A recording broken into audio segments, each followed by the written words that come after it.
Runs into a dead end, needs to be careful with the kick, and he was barely the 15. Dalhouse. 37 possessions a fortnight ago, 29 last week. There goes the kick from Dalhouse, down towards half forward. Big Campbell ghosting the cross in front of the pack, did play on.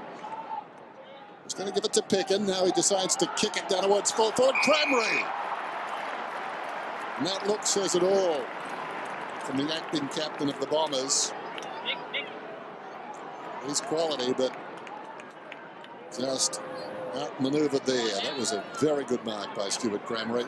He just leaned on him, didn't he? He just was able to ease Heppel under the flight of the ball and knew he probably wasn't going to get two hands at it, but got one, and that was enough. Going at his second then, and he slots it. So suddenly, the Bulldogs have made a move. Her just didn't quite control the aggression. Maxie did say at quarter time they needed to convert their inside 50s, the Dogs. Well, they're doing it in style now. And this guy, a marking machine, as Hames said, an all-Australian marking machine, I'd suggest. The coming out party he's had this season, just terrific. Playing with more freedom. Oh, Dalhouse! Lord Dalhouse. What a wonderful mark. Boyd. What about an encore? Dalhouse is up ahead. Over his head. Ready climax. Redpath. Dalhouse gets the footy though. Goes down towards the wing. Juggled attempt at the mark by Murphy. And it goes out of bounds. Well, how about this for a league lead? Yeah, we had the sit, had the timing. They get the big ruck bag and let the players practice that jump. Dogs good again, playing the sweeping role. To the outer side, there's a couple of Bombers there. A bit hot for Hibbert. Might use Stanton. Ignores him for the moment. Comes streaming through.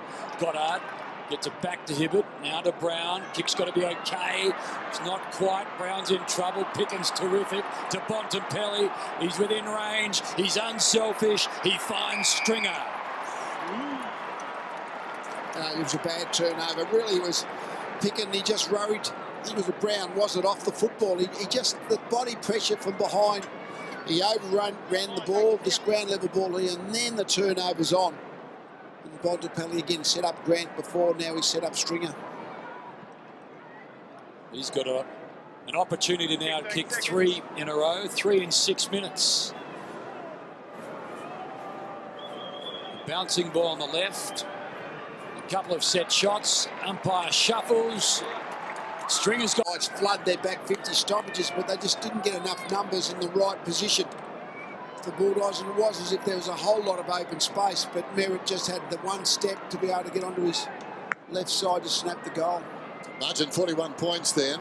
Charles knocks it down. The opposing ruckman stole it. Redpath gave it to Dalhouse. Bounces it inside the forward 50.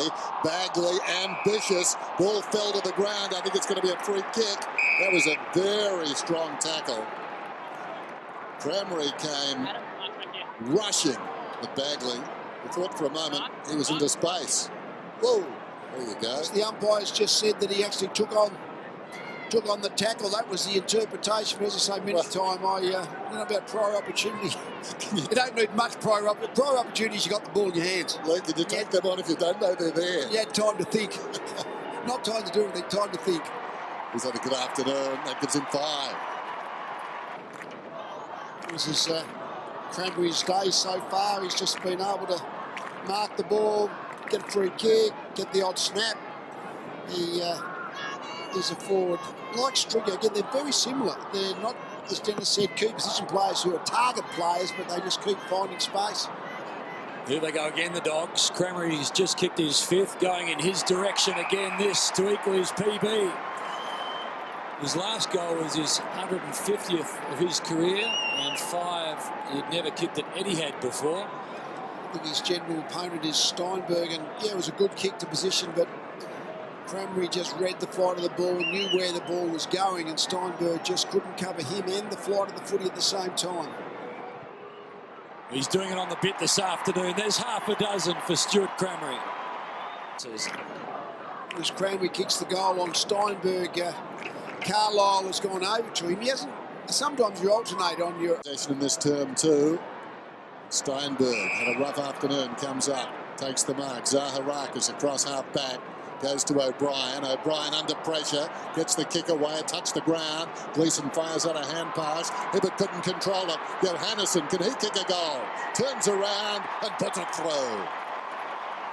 It's interesting, the attack before by Essendon, they had 3 players first into the 50, but they still messed it up. And the Bulldogs go forward. They get the numbers. 65-point margin. This could be anything. This could be a 100-point game. I mean, Essendon just have lost all their energy and all their visual competitiveness. The Bulldogs are just dominating everywhere. 7 goals to 2, Lee, in the second term. Right now it's 6 goals to 2 with 3.5 minutes to play before three-quarter time.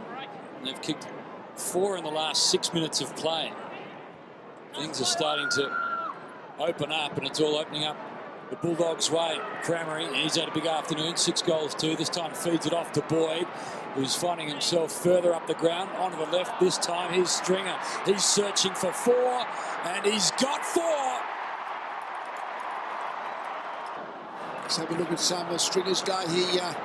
Cranberry's got his half dozen now. Stringer's got 4. Again, they're just such similar players. Good in the air, good in the contest, but really quick and dangerous at ground level.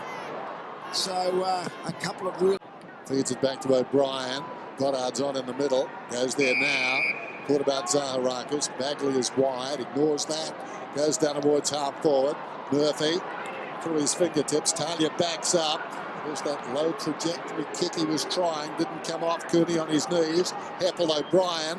Hurry kick that towards full forward. Oh, terrific. Good man. 2 of the best aerialists in the country. Just under 6 minutes till full time. Campbell thumps it down. McRae there. Hammered it across to Grant. Dalhouse. Crammery paddling it down towards half forward. Dale. Crammery. Thought about going to Daniel. Good choice not to. Long kick. Has he got another one? He has. He's got 7. Let's have a look at this. He comes through here, Cranberry. They're a long way in front. He's already got 6. There's a lot of Bulldogs players on, but it's the open goal. He says, I'm going to have a crack at it. Really popular plays down here, but every single time Caleb Daniel goes near the ball, the crowd goes bananas. So very popular, the little man with the Western Bulldog supporters. There's Talia. He's been good. Outside the defensive 50. Wow. Advantage was played. It was going to be a free kick to Redpath behind the action as we watch Liam Pickering. One up towards the wing, goes short. Wallace lets it run on. Timed it perfectly. Hunter pulls it back, and there he is. What's he talking about him? Daniel gets on the end of it. On cue, boys. It's an out. He has got good skills. Clearly he hasn't got the long legs to take long strides, but he does get where he needs to go, and he has got really good skills. He's the kind of player, even early in his career, you think, yep, he's going to kick these most of the time. Big responsibility to a goal here, and they move to 5th. Daniel, 40 metres out. It's holding its line. It sneaks home.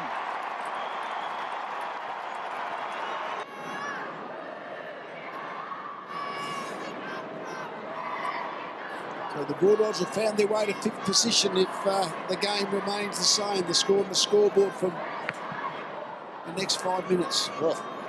So the first goal of the afternoon for the smallest player on a list, 167 centimetres. Told by his mother to wear a helmet as a youngster because his head was at the height of all the players that he played with elbows.